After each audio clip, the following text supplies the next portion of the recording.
Bismillahirrahmanirrahim. Assalamualaikum warahmatullahi wabarakatuh. Alhamdulillah wassalatu wassalamu ala rasulillah wa ala alihi wa man walah, amma ba'd. Pada kesempatan kali ini kita akan lanjutkan pertemuan kita di minggu ke-13 minggu 12 maaf, yaitu tentang saving, investment and the financial system. Kita akan bagi menjadi dua pertemuan untuk materi ini. Jadi yang pertama nanti mungkin kita bahas tentang saving dan investment saja. Jadi kita slow down dulu karena kita sebenarnya sudah mencapai target materi sebenarnya. Nah, baik. Jadi nanti di pertemuan yang akan datang ya insya Allah ini tidak akan banyak ya. Secara overall tentang masalah saving and investment, nanti kita akan belajar tentang arti pentingnya sebuah tabungan dan investasi, perbedaan karakter dari dua hal ini, dan kita tentunya mengetahui juga tentang apa yang menjembatani antara saving investment ini, artinya dengan pasar keuangan ya. Tapi kita fokus saja karena kita akan jelaskan di antara jenis-jenis tabungan, kemudian juga investasi, berikut juga beberapa jenis tentang model-modelnya. Baik, yang pertama adalah ini overallnya main type of financial institution. Apakah tipe-tipe utama tentang financial institution di US economy? Sebenarnya ini juga berlaku di seluruh negara juga, and bagaimana fungsinya. Kemudian bagaimana tiga jenis dari tabungan tadi. Ya sebenarnya sesuai dengan ada banyak tipikal tabungannya. Kemudian apa perbedaan dari tabungan dan investasi. Untuk dua poin terakhir tentang bagaimana sistem keuangan itu berkoordinasi dengan saving dan investment, sebenarnya nanti juga akan dijelaskan, tapi mungkin agak detail di pertemuan selanjutnya, terutama bagaimana pemerintah dengan kebijakannya itu bisa memberikan dampak terhadap tabungan, investasi, dan juga pengaruh dari suku bunga. Nah, yang pertama kita akan bahas tentang financial system. Jadi, financial system itu adalah sebuah kelompok dari institusi dari ekonomi yang membantu help match itu mempertemukan, mematchkan antara tabungan dari seseorang ya dengan investasi atau yang lain. Jadi, tabungan dan investasi ini adalah dihubungkan gitu ya. Nah, kalau kalian lihat jadi memindahkan orang yang surplus keuangannya, artinya dari konsumsi dia dikurangi dengan pendapatannya itu masih ada sisa, sehingga mereka bisa menabung gitu ya. Tetapi menabung ini kan hanya sekedar menempatkan uang dananya di pasar keuangan gitu ya, atau pasar tempat intermediaris itu namanya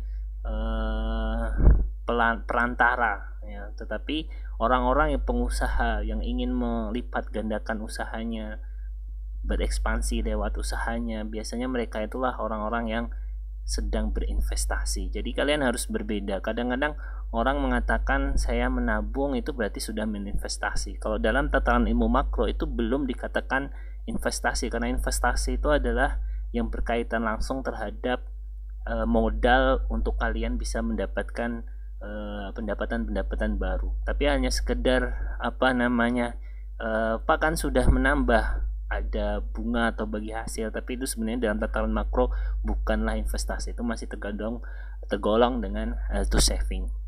Nah, kalian bisa baca lengkap di di modul juga ini tentang beberapa hal ya, sangat mendasar ya. Mungkin ketika Anda itu ingin melakukan sesuatu atau bahkan berinvestasi, mungkin caranya adalah dengan menabung terlebih dahulu. Misalnya ketika pensiun saya ingin buka usaha bengkel, maka sebenarnya kalian memanfaatkan tabungan kalian untuk berinvestasi, yang investasinya itu akan dilakukan ketika sudah pensiun ya, kecuali kalian memutuskan ketika sudah dini untuk membuka bengkel, nah maka itu namanya investasi.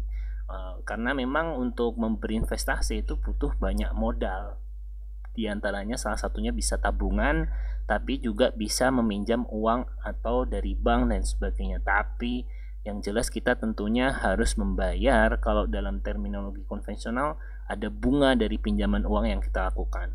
Tapi kalau dalam Islam kita tertata untuk menjalin komitmen bagi hasil. Artinya bukan hanya bagi hasil sebenarnya. Ada banyak orang yang lupa bahwasanya ini bukan hanya tentang profit sharing, tapi profit loss sharing. Jadi bagi hasil dan bagi rugi. Ya, sehingga keuntungan besar pun dibagi, ataupun apabila ada kerugian itu pun dibagi antar pihak. Ya, memang itu konsep yang sangat berbeda di antara konvensional dan juga Islam gitu ya. Nah, kemudian maka menabung dan investasi adalah bahan utama untuk pertumbuhan ekonomi jangka panjang. Karena ketika suatu negara menghemat, ya, jadi sebagian PDB itu kan penghasilannya. Kemudian penghasilan itu tidak habis untuk konsumsi, tapi lebih banyak ke investasi ataupun savings atau investasi. Maka kemungkinan besar di tahun-tahun yang mendatang itu akan bisa meningkatkan produktivitas standar hidup. Ya, mirip dengan ketika seseorang secara mikro, misalnya kita bandingkan orang yang suka menabung dan orang yang berinvestasi, dibandingkan dengan orang yang mungkin boros sekali hidupnya, yang habis terus pendapatannya karena konsumsi. Tentunya ini akan membawa dimensi yang berbeda ketika mungkin berseiring berjalannya waktu, kemudian mereka bisa mendapatkan manfaat dari tabungan dan investasinya, sedangkan yang selama ini habis untuk konsumsi, mungkin mereka mulai menurun standar hidup ataupun produktivitas yang bisa dihasilkan. Nah, maka dari itu kita akan membahas dari beberapa hal di sini. Di antaranya adalah macam lembaga yang membentuk sistem keuangan. Nanti akan kalian pelajari detail di semester atas ya, ini sebagai pengantar saja. Nah, kemudian kedua kita juga akan melihat hubungan antara sistem keuangan dan variabel yang lain ya, terutama penghematan dan investasi. Yang ketiga adalah tentang masalah pasar keuangan. Ini akan dijelaskan di pertemuan yang akan datang, terutama pengaruh dampak dari suku bunga. Nah, kemudian pelajaran yang selanjutnya adalah tentang lembaga keuangan di US atau di Amerika Serikat gitu ya. Maka sebenarnya dalam sistem keuangan itu mesti ada orang yang hemat. Artinya mereka itu konsumsinya lebih sedikit dari apa yang mereka peroleh. Adapun orang yang jadi kalau dalam memang ada, semoga kita itu bukan termasuk yang menghabiskan karena konsumtif saja ya, tapi menghabiskan karena dia sedang berinvestasi ya, menghabiskan lebih banyak dari mereka pulih karena mereka sedang ekspansi. Maka sebenarnya kata kuncinya ketika kalian bertemu dengan para pengusaha, orang berpikir bahwasanya saya ketemu orang kaya, dia pengusaha, saya akan mendapatkan pinjaman. Ternyata tidak sedikit ketika kita menemui orang-orang pengusaha yang kaya raya itu, mereka sedang menanyakan apakah kamu punya uang untuk kita putarkan lagi. Jadi ternyata mereka juga setiap hari mencari modal untuk bisa diputarkan lagi, karena mereka berinvestasi setiap hari dengan model-model bisnis yang baru, modal diperbanyak sehingga mendapatkan proyek-proyek yang lebih besar. Nah, ada banyak orang alasan meminjal ya, bisa konsumtif seperti ya membeli rumah itu sebenarnya konsumsi ya. Kemudian tapi untuk mulai bisnis, nah ini udah mulai berinvestasi ya. Jadi ininya lembaga keuangan itu dapat dikategorikan menjadi dua, karena diantaranya adalah pasar keuangan dan pasar perantara keuangan, intermediary, itu artinya yang menyalurkan ya. Tapi sekarang ini mulai pasar keuangan digital mulai lebih dominan sekarang, artinya bisa jadi suatu saat kita tidak membutuhkan bank untuk saling bisa berhubungan, meminjamkan dan meminjam ya kan. Ada beberapa, tapi kadang-kadang yang providernya kemudian menjelma menjadi intermediary atau sebagai perantara. Tapi intinya ada memungkinkan dengan kemajuan teknologi itu kalian menemukan para calon investor di ruang digital atau para pebisnis yang membutuhkan modal di ruang temu digital. Baik, kita kembali ke sini poin-poin besarnya.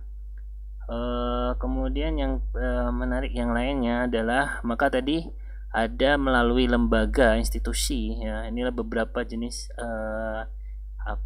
financial institutionnya, yaitu lewat lembaga di mana penabung savers itu bisa secara langsung menyediakan dana kepada para peminjam. Ya, ini memang update terbaru ya, PPT versi terbaru, karena sekarang ini sudah mungkin tidak hanya financial market dan financial intermediary ya. Jadi ada lembaga sekarang keuangan digital yang bisa menemukan langsung antara savers dan borrowers.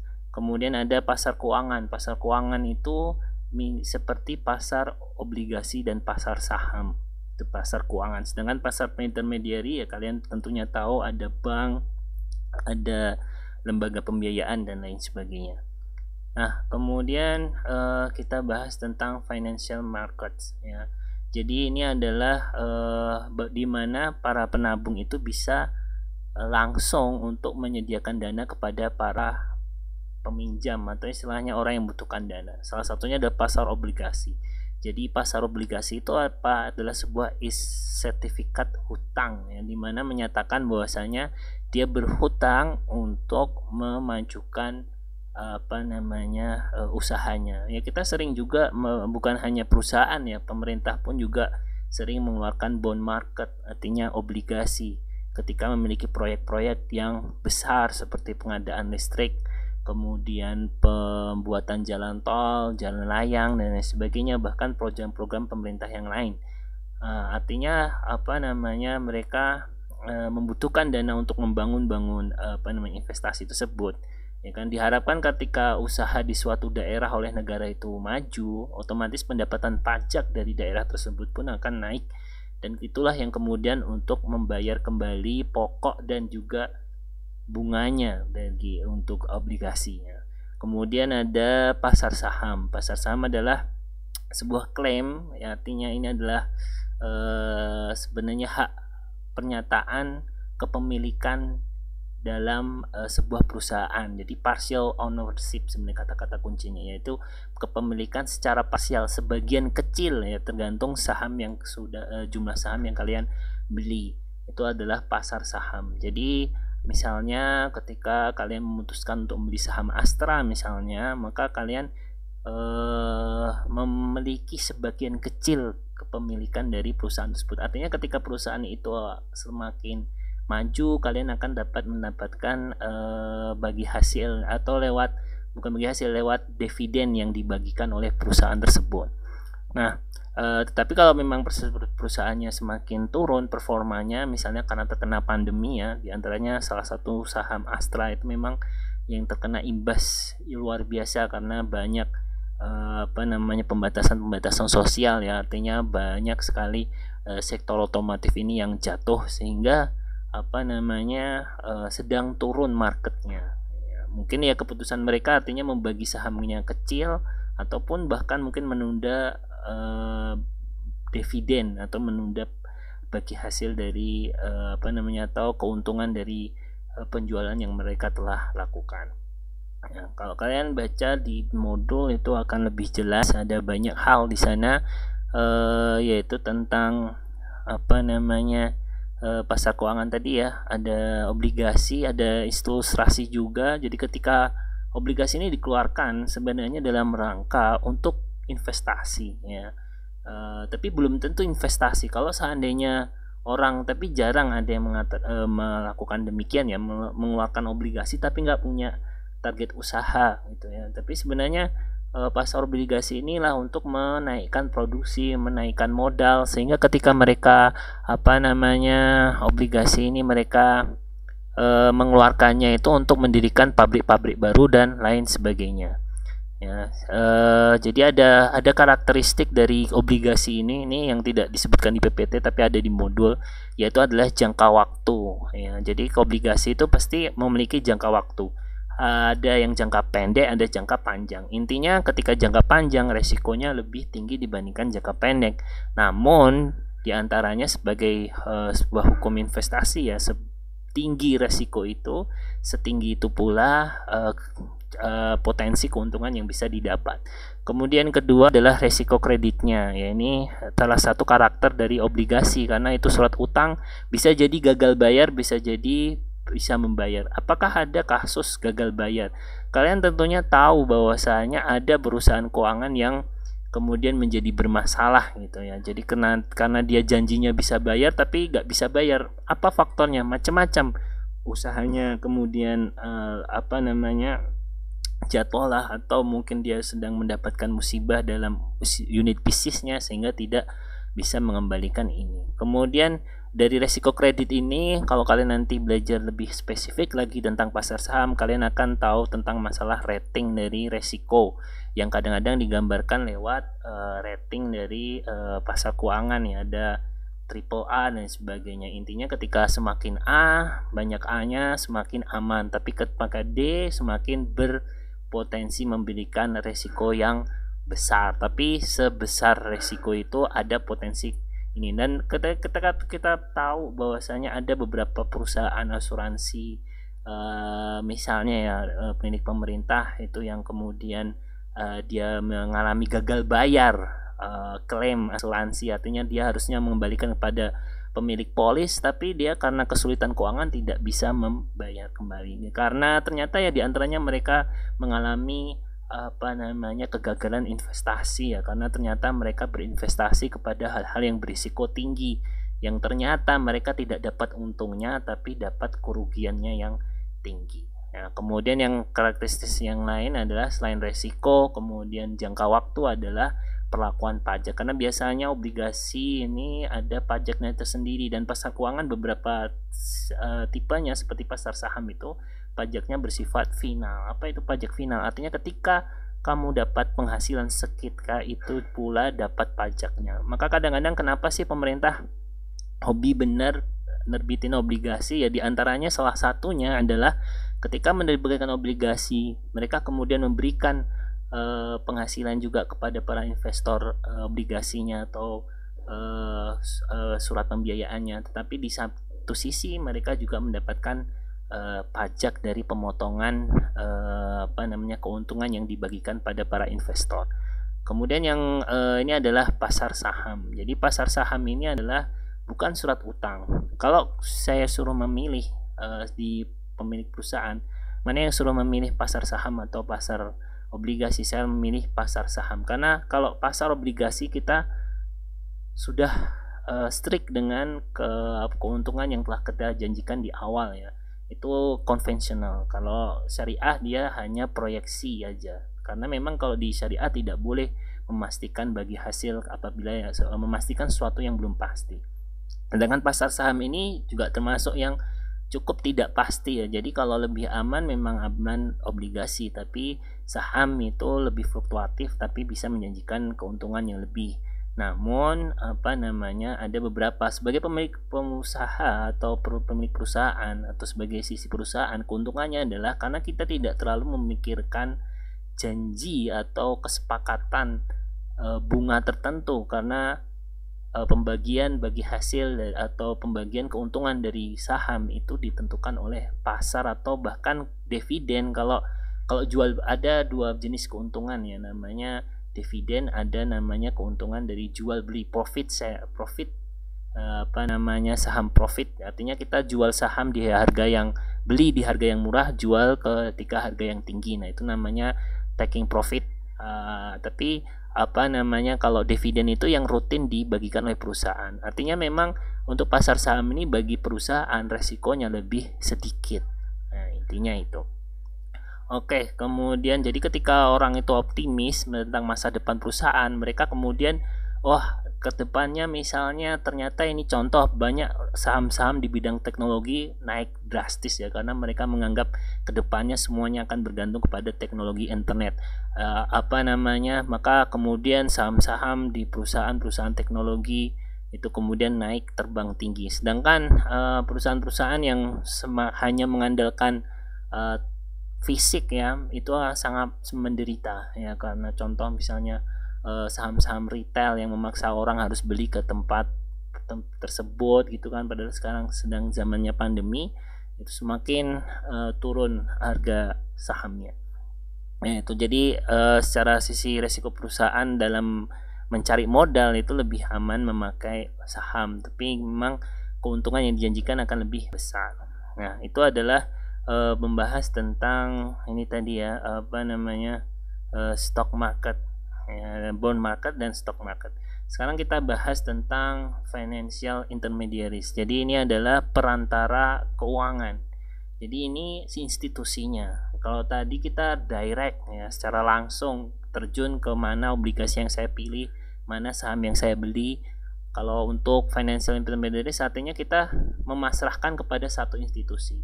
Ya, institusi keuangan bisa micro financial institution ya, seperti koperasi, itu sebenarnya juga my financial intermediaries. Yang paling kita kenal istilahnya adalah banks.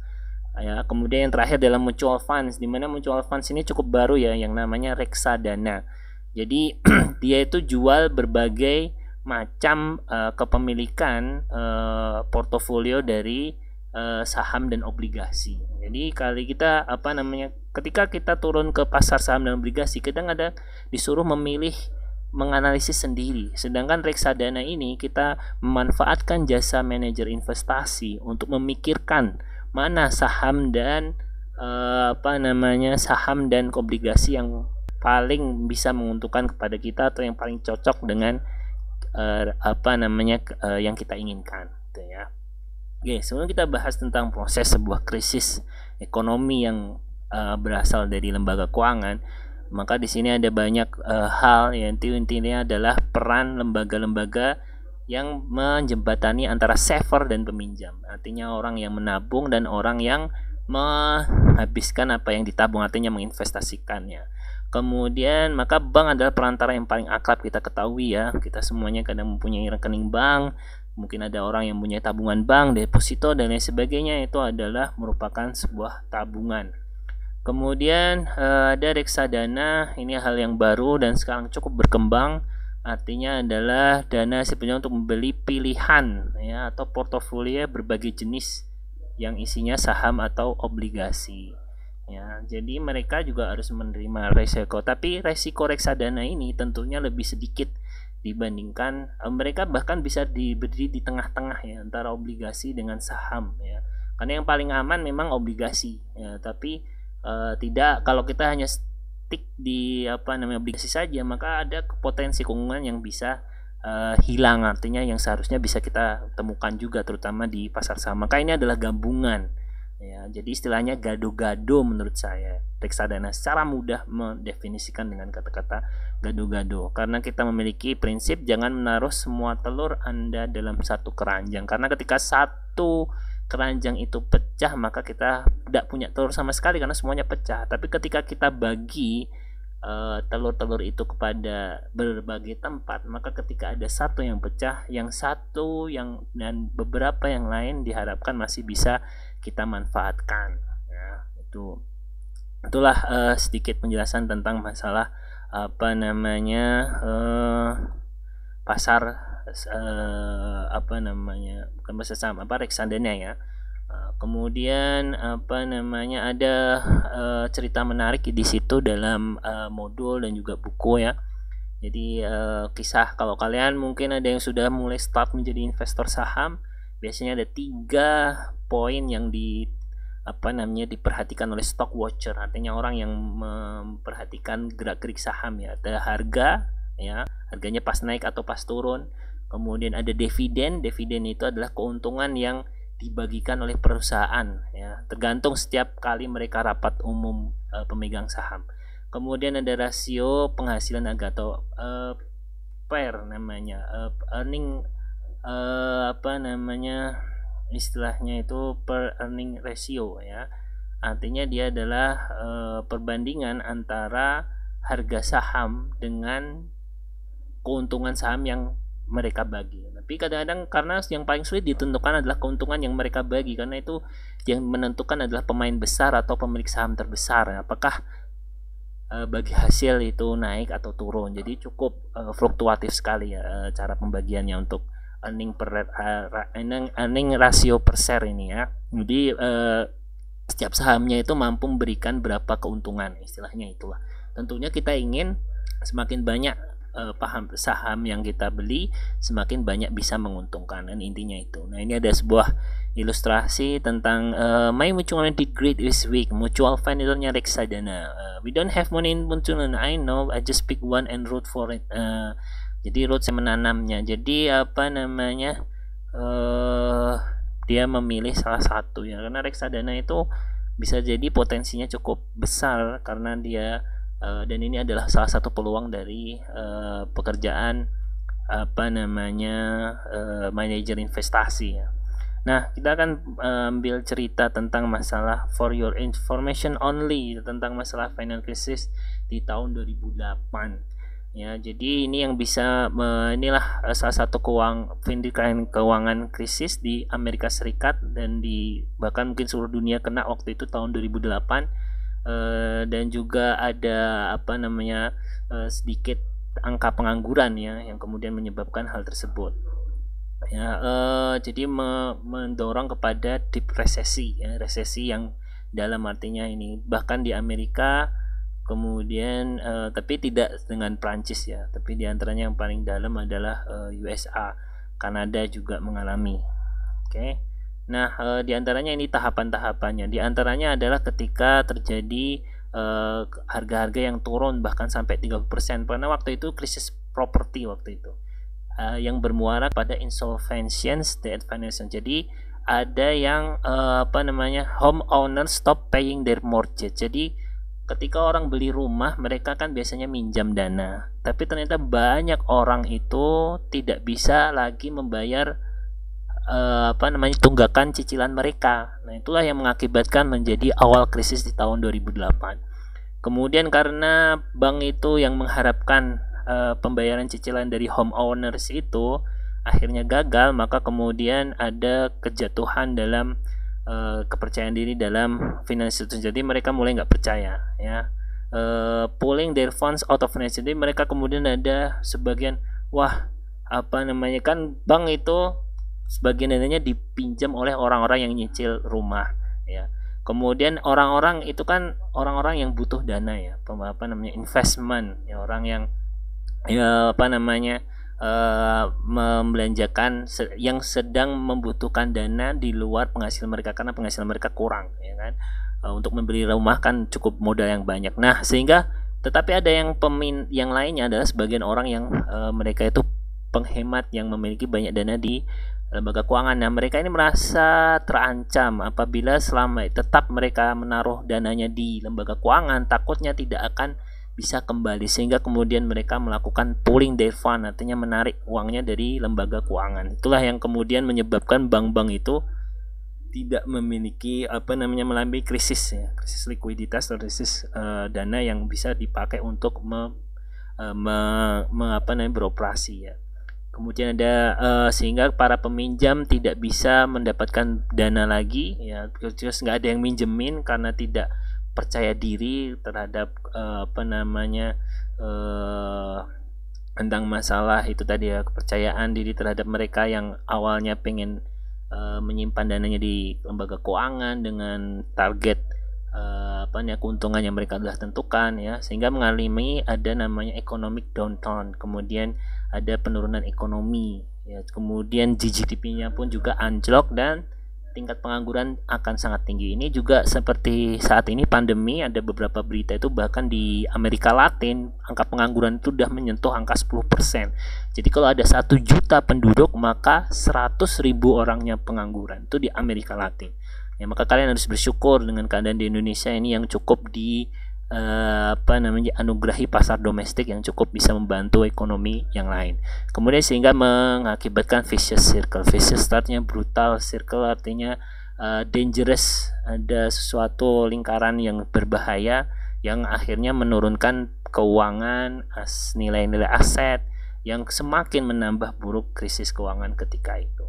Nah, baik, itu adalah beberapa cerita-cerita tentang masalah tabungan dan investasi. Nah, kita akan bahas lebih detail lagi tentang tabungan investasi dalam peristiwa. Nah, kita akan sedikit kaitkan dengan makro ya. Jadi kita tahu tadi ada pasar obligasi, pasar saham, bank, reksadana. Dia memiliki peranan dalam melakukan saving, penghematan dan juga investasi. Jadi kita perlu memahami lah bagaimana secara makro cara kerja pasar keuangan ini dan bagaimana peristiwa-peristiwa itu mempengaruhi investasi dan juga tabungan tadi. Nah, hal yang diantaranya yang mungkin beberapa identitas penting ini, jadi kita analogikan tentang masalah pendapatan sebuah negara. Jadi sebelum kita bahas secara PPT ya, kadang kita bahas secara awal dulu. Kita kemarin sudah sepakat untuk menjelaskan tentang masalah pendapatan adalah konsumsi ditambah investasi ditambah spending government ya, APBD ditambah dengan nilai bersih dari ekspor impor. Nah, kita abaikan dulu lah dengan ekspor impor ya. Kita bayangkan karena kita fokus masalah domestik tentang masalah investasi. Jadi kita hilangkan NX-nya, net ekspor ekspor dan impornya ya. Kemudian maka kemudian pendapatan itu sama dengan konsumsi ditambah investasi ditambah government. Nah, kemudian kita lebih spesifik lagi. Jadi pasar keuangan kurangi C dan G dari dua. Jadi kita dapatkan Y sama dengan konsumsi tambah government tambah investasi. Ya, kalau kita lebih sederhanakan ya sama dengan sebenarnya kita fokus ya diantaranya ya salah satu komponen dari investasi itu adalah ya investment itu ya. Jadi apa yang ditabung itulah apa yang bisa diinvestasikan ya. Nah, ini akan menjadi lebih mudah apabila kita jawabannya. Jadi ada orang, kenapa yang mengkoordinasikan orang-orang yang memutuskan berapa banyak orang yang diselamatkan, orang yang memutuskan berapa banyak yang untuk berinvestasi, itu adalah sistem keuangan. Nanti pasar yang membuat peredaran itu, karena kita berikan persamaan tabungan sama dengan investasi berapa, tabungan berapa. Kalau seandainya menurut para pemegang uang itu investasi itu memiliki daya tarik ya, dari sisi misalnya dari konvensional bunga, kalau dalam syariah bagi hasil mereka akan cenderung ke investasi. Tapi ketika mungkin mereka mulai menjaga diri, menahan diri, maka mungkin mereka cukup dengan menabung. Itulah beberapa istilahnya. Tapi yang menarik juga kita perlu detailkan tentang pengertian menabung dan investasi. Jadi kadang-kadang kita selalu menyamakan antara keduanya padahal memiliki terminologi yang berbeda. Ini juga suatu pelajaran yang baru ya. Jadi karena bagi ahli makroekonomi, jadi kalau kita hanya menaruh uang di pasar keuangan dan pasar pasar keuangan dan pasar intermediari ya, pasar perantara, itu bukanlah investasi. Investasi itu harus kita pastikan bahwasanya yang uang tersebut itu benar-benar dibelanjakan untuk memperkuat modal, untuk membangun lini-lini bisnis baru. Nah, itulah baru bisa dikatakan itu investasi ya. Jadi kalau contoh Larry mendapatkan lebih dari yang dihabiskan, artinya dia penghasilannya lebih tinggi daripada apa yang dia konsumsi. Kemudian dia membeli saham dan obligasi terbesar karena misalnya tidak menambah tabungan bangsa. Nah, ini mungkin nambah tabungan, tapi bagi sebagian orang kan kita saya nabung, saya ini saham, kemudian ini, itu sebenarnya masih dalam rangka tabungan ya, menabung daripada investasi. Karena kalau investasi itu pengacunya itu misalnya ada ibu kota baru, ya sebenarnya mungkin itu tujuan pemerintah ini ya, mengotot untuk membuat ibu kota baru itu supaya ada arah investasi yang mengalir banyak dari luar negeri ya. Jadi misalnya contoh ketika Moy misalnya meminjam dari bank untuk membangun rumah baru, dia itu menambah investasi negara. Kalau rumahnya baru ya, kalau rumah yang lama kan itu bukan investasi, itu adalah konsumsi sebenarnya, masih lebih cenderung konsumsi karena ditembali. Karena pembelian baru adalah salah satu bentuk rumah tangga yang investasi daripada konsumsi, karena rumah baru artinya rumah baru itu bisa dipakai untuk mendapatkan produktivitas yang lebih tinggi, misalnya ada yang ngontrak atau yang memakai untuk usaha dan lain sebagainya. Jadi kita lebih kepada investasi sama saving itu kepada apa yang diperbuat dengan dana tersebut. Ini mindset yang berbeda dengan orang-orang yang kalian kalau mau tahu mereka menabung, yang penting taunya dijanjikan lebih tinggi atau tergiur dengan iming-iming bahwasanya dana yang mereka beli akan kembali dalam jumlah bentuk yang lebih besar. Maka kalian harus hati-hati. Sebagai orang yang pernah belajar ekonomi, kalian harus pastikan uang ini diapakan, ya, sehingga ada basis kegiatan real ekonomi yang sebenarnya akhirnya menjadi masuk akal. Kenapa nanti kita akan mendapatkan uangnya menjadi lebih banyak atau mendapatkan bagi hasil atau keuntungan dari apa yang telah kita berikan kepada pasar keuangan ataupun pasar perantara tadi, ya. Jadi itulah apa namanya beberapa ini. Jadi kita kembali di sini. Sebenarnya ini ada menarik ya, ada apa namanya ini sedikit gambaran ya tentang karena sejatinya adalah pendapatan adalah total pengeluaran. Pengeluaran kita itu terdiri dari konsumsi, ya, ada investasi, ada government purchase artinya anggaran belanja negara, dan ada next export.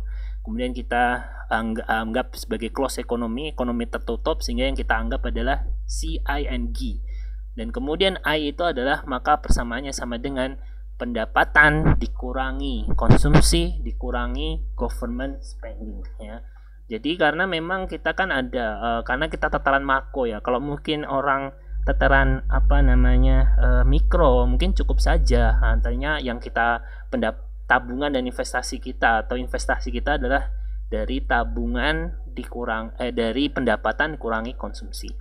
Nah, maka total pendapatan dalam ekonomi itu remains artinya tetap ketika setelah membayar dari konsumsi dan juga tadi belanja negara. Ini karena kita bahasnya satu negara, maka sama dengan kalau seperti ini sehingga ketika dalam ekonomi tertutup bahasa sederhananya adalah saving sama dengan investment, karena investment itu angka investasi itu adalah pendapatan dikurangi konsumsi dikurangi government, ya. Ini contoh T itu adalah tax minus transfer payment, jadi pajak yang dikurangi dari pembayaran. Jadi contoh ini persamaannya ini saya bisa jelaskan antara lain adalah pendapatan sama dengan penghematan atau tabungan sama dengan pendapatan dikurangi pajak dikurangi konsumsi. Nah, pajak ini juga ada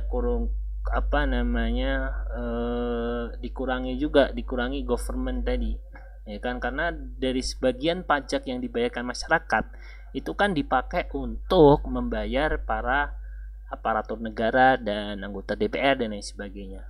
Nah, maka kemudian ada bisa kita kembali juga pembagiannya adalah private saving, yang di sini adalah penghematan yang dilakukan oleh pihak swasta, ya. Mereka itu ya pendapatan mereka dikurangi pajak dikurangi konsumsi, ya kan. Jadi sebagai rumah tangga atau bagian perusahaan swasta, nilai saving kita, nilai tabungan kita yaitu ya pendapatan dikurangi pajak karena kita harus membayar pajak ke pemerintah sama yang kita beli dari yang kita butuhkan.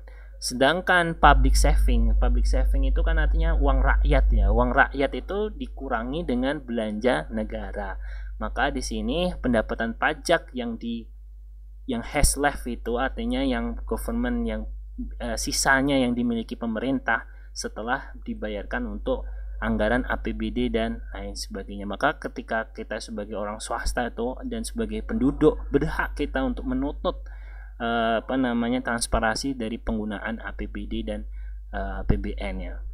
Maka kemudian ketika surplus itu kapan? Ketika surplus itu ketika seandainya ada kelebihan pajak yang dibandingkan dengan belanja pemerintah. Artinya misalnya pendapatan pajak 1 triliun sedangkan pengeluaran anggaran belanja pemerintah 500 miliar, maka budget kita adalah surplus 500 miliar.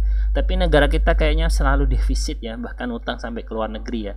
Kalau budget defisit artinya apa? Pendapatan pajak yang kita dapatkan sebagai negara itu ternyata dengan belanja pemerintah itu lebih banyak. Maka kadang-kadang kita bertanya-tanya pemerintah itu membangun sana sini dan lain sebagainya, itu diantaranya mungkin dananya dari hutang. Nah, ini adalah salah satu kisah active learning, tapi saya nggak akan memaksa kalian untuk terlalu detail di sini. Tapi ini menarik sih gambaran-gambaran yang menuntut apa namanya kalian biar lebih paham ini. Contoh ini ada data-data tentang masalah PDB. PDB-nya 10 triliun ya. Triliun beda sama bilion. Kalau bilion juta, triliun itu ya triliun ya. Apa namanya di kita itu miliar biasanya ya. Bilion, juta, triliun, miliar. Ya 10 triliun. Kemudian consumption cost 6,5 triliun. The government spend 2,5 triliun and has budget deficit. Jadi dia itu budgetnya defisit. Artinya apa? Masih pendapatan pajak dibandingkan pengeluaran belanja pemerintahnya masih menyisakan utang 300 billion. Nah, sekarang kita ditugaskan find public saving. Berapa nilai saving publiknya? Pajak bersihnya, private saving, national saving, dan investment. Nah, di sini ada beberapa persamaan-persamaan matematis sih sebenarnya. Jadi misalnya contoh public saving ini T kurangi G karena T itu nggak ada datanya ya, teksnya nggak ada. Yang ada itu ini ya, ada datanya di sini T, ini selisihnya ya 0,3 ketika apa namanya government standingnya itu 0,3 sebagai dikurangi misalnya ini nggak ada kan kita anggap ini min 0,3 ya. Kemudian jadi pendapatan pajak itu adalah berbahasa bersihnya pajak bersih itu G dikurangi 0,3 sama dengan 1,7 ya. Kemudian ada private saving YTC artinya 10 tadi, kemudian 1,7 ini berasal dari pendapatan bersih tadi. Kemudian dikurangi 6,5 yaitu konsumsi menjadi 1,8. National saving artinya penyimpanan atau saving dari apa namanya pemerintah yang dana 10 kurangi konsumsi kurangi tadi belanja negara yang terdiri dari dua yang apa namanya government spendingnya ini sama dengan 1,5. Maka kemudian investment sama dengan national saving sama dengan 1,5. Jadi intinya seperti itu. Jadi ya apa namanya itulah gambaran dari investment dari data-data yang ada. Kalau ini kenapa min 3 karena dianggap kalau ternyata government spendingnya itu lebih banyak dibandingkan dengan apa namanya pajak yang dihasilkan. Nah, kemudian menarik ini pertanyaan tentang masalah ini. Ketika misalnya ada dua skenario, apa yang terjadi terhadap apa namanya penyimpanan public saving, private saving dan investment. Ketika yang satu makanya ini penting banget. Jadi kesejahteraan sebuah negara itu tergantung dengan kesadaran dari para anggota negaranya atau warga negaranya. Misalnya ketika mereka menyimpan banyak dari pemotongan pajak, jadi misalnya pemerintah kemudian memberikan potongan pajak gitu ya misalnya. Kemudian kalau yang nomor 2 ketika mereka itu men-save 1/14 dari potongan pajak, tapi karena dapat potongan pajak nih misalnya 1 juta, kemudian 3/4-nya dihabiskan, 750 ribunya habiskan untuk di-spendkan konsumsi. Nah maka jawabannya adalah yang pertama kalau mereka itu saving semuanya dari potongan pajak 200 juta, maka national saving is unchanged, so investment unchanged. Sebenarnya tidak ada perbedaan ya. Apa namanya karena ya memang belum tentu apa namanya secara nasional itu terpengaruhi dengan kasus apa namanya dengan tax cut tadi, dengan potongan pajak ya, karena tidak terkait gitu ya. Kemudian yang kedua adalah apabila consumer itu ternyata hanya menyimpan karena 1/4-nya kan 50 ya dari 2% tadi, kemudian membelanjakan 150, maka tabungan nasional itu bisa turun dengan antara lain 150 juta. Jadi ada potensi tabungan yang hilang. Maka pemerintah itu sering menggerakkan dengan menawarkan sukuk atau menawarkan surat utang, obligasi dan lain sebagainya. Ya itu diantaranya. Jadi seandainya mereka karena memang belum tentu, karena tadi disebutkan kan tadi menyimpan tuh belum tentu bisa berpengaruh kalau tidak benar-benar diinvestasikan gitu ya. Jadi tadi ini mana yang paling bagus, nomor 1 apa nomor 2? Mengapa pertanyaan ini penting? Ini kembali lagi kepada perilaku dari para konsumen ya. Antara lain mereka suka menabung dari potongan pajak atau bahkan senang untuk membelanjakannya untuk kebutuhan konsumtif. Jadi di antaranya pentingnya tabungan dan investasi ini adalah misalnya private saving, artinya swasta ya, ini non pemerintah, yaitu adalah pendapatan yang ada setelah rumah tangga itu membayar pajak mereka dan membayar konsumsi mereka. Jadi itulah tabungan kita setelah dipotong pajak dan dipotong apa yang kita konsumsi. Kemudian apa yang bisa dilakukan oleh rumah tangga atau yang mereka lakukan dengan tabungan, misalnya mereka bisa membeli surat utang tadi atau equities, itu artinya pasar saham. Kemudian bisa juga diberikan ke deposito bank, kemudian membelikan saham di reksadana tadi. Kemudian kita bisa mengakumulasikan kepada tabungan dan juga bisa mengecek akun-akun tabungan yang sudah bertambah dari kegiatan saving tersebut. Nah, beda dengan investment ya. Jadi ini lagi-lagi beda. Kalau investment itu adalah is the purchase of new capital. Jadi pembelian modal baru. Contoh investasi adalah General Motor ketika pengen bangun pabriknya. Nah, itu makanya secara tidak langsung sebenarnya jadi kalau seandainya kita beli saham General Motor, kemudian kita tahu bahwasanya itu untuk membangun pabrik baru, maka itu investasi. Kemudian kita beli 5.000 komputer untuk bisnis kita. Makanya mahasiswa itu kalau beli laptop itu bukan consumption kalau tidak dipakai untuk PS saja ya. Kalau dipakai untuk main-main PS saja itu namanya dia consumption, bukan investment. Tapi kalau dia lakukan untuk bisa mengenerate atau mengerjakan tugas dengan baik, IPK-nya bagus, kemudian tugas-tugas yang lain, ada order-order lain, nah itu bisa menjadi produktif. Sedangkan your parents spend to have new house built, jadi menghabiskan $300.000 untuk mendapatkan rumah baru, ini adalah investasi karena itu modal baru supaya untuk bisa dilakukan untuk kontrak dan lain sebagainya. Jadi sebenarnya jadi tabungan aja tidak menaruhnya di pasar keuangan itu belum tentu investasi, karena kalau belum disalurkan kepada hal-hal yang memperkuat permodalan, maka investment is not the purchase of stock and bonds ya. Nah, maka ini adalah pasar, ini nanti kita akan bahas di next chapter ya. Jadi ada pasar keuangan yang diatur oleh kekuatan pasar dan penawaran dan ini ya.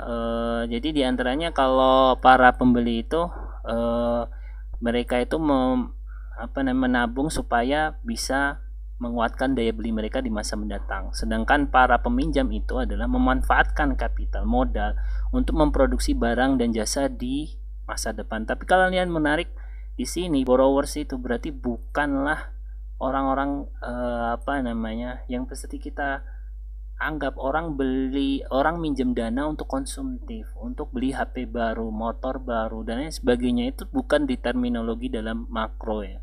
Jadi itu masuk konsumsi. Maka jangan kalian suka membeli atau membuat hutang dalam kebutuhan konsumtif, tapi harus produktif. Jadi saya minjam uang ini dalam rangka mengenerate atau menghasilkan keuntungan yang lebih besar ya. Jadi ada banyak typical financial institution tadi seperti pasar saham, pasar obligasi, bank dan reksadana. Kemudian national savings itu adalah sama dengan private saving dengan itu. Jadi tabungan swasta dan tabungan publik. Jadi swasta dan publik itu sama-sama penting. Dalam sebuah perekonomian tertutup, national economic equalism. Jadi tabungan nasional sama dengan investasi. Dan inilah peran dari sistem keuangan untuk bisa menumbuhkan iklim tabungan dan investasi. Mungkin itu saja yang bisa saya sampaikan. Terima kasih. Sampai bertemu di lain kesempatan. Tetap support terus. Dan kalau kalian ingin ada yang ditanyakan, silahkan kita bisa diskusikan bareng. Moga-moga bisa bermanfaat. Wabillahi taufiq wal hidayah. Waridwalinayah. Jangan lupa untuk isi link diskusinya. Kemudian jangan lupa juga sebagai syarat kehadiran ya, kalian kerjakan tugas soal kuis. Kemudian yang terakhir, jangan lupa isi link presensi di pertemuan ke-12. Terima kasih. Wassalamualaikum warahmatullahi wabarakatuh.